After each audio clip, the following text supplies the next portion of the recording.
In today's video, I'm going to teach you how to synchronize settings across photos in Lightroom Classic. This is a fantastic feature that can save you a great deal of time, especially when dealing with multiple photos from the same shoot or under similar lighting conditions. It ensures consistency across your images, which is a key element when aiming for a cohesive photographic series. To get started, you first need to open the Develop module in Lightroom Classic. This is where the magic of editing happens. Begin by making your desired adjustments to your source photo. The source photo is essentially the one whose settings you wish to duplicate onto others. Be creative and precise with your edits here, as these adjustments will be mirrored across your selected images.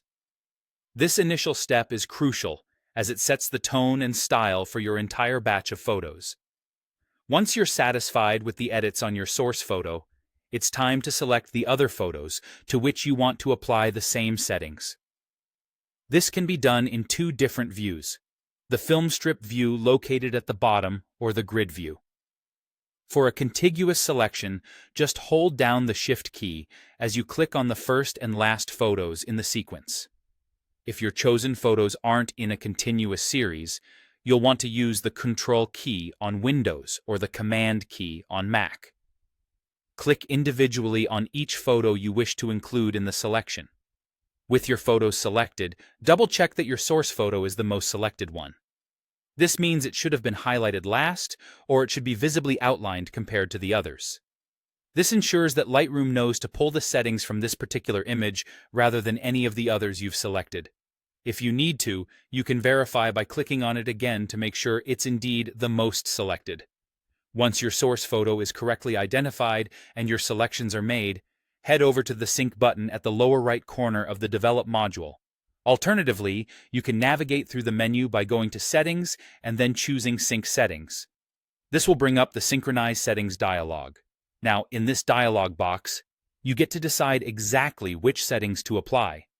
You might want to include edits like basic tone adjustments, white balance corrections, or perhaps apply a particular crop or effect. This level of customization ensures you have control over what gets synchronized, avoiding any unwanted changes. Finally, once you've chosen the settings you want to apply, click the Synchronize button. And there you have it. Your selected edits will be applied to all the photos you've chosen, streamlining your workflow and maintaining that desired consistency throughout your photo series. This method is both efficient and effective, allowing you to spend more time focusing on creativity rather than repetitive adjustments. Thank you for watching, and I hope this guide has enhanced your Lightroom Classic skills. Happy editing!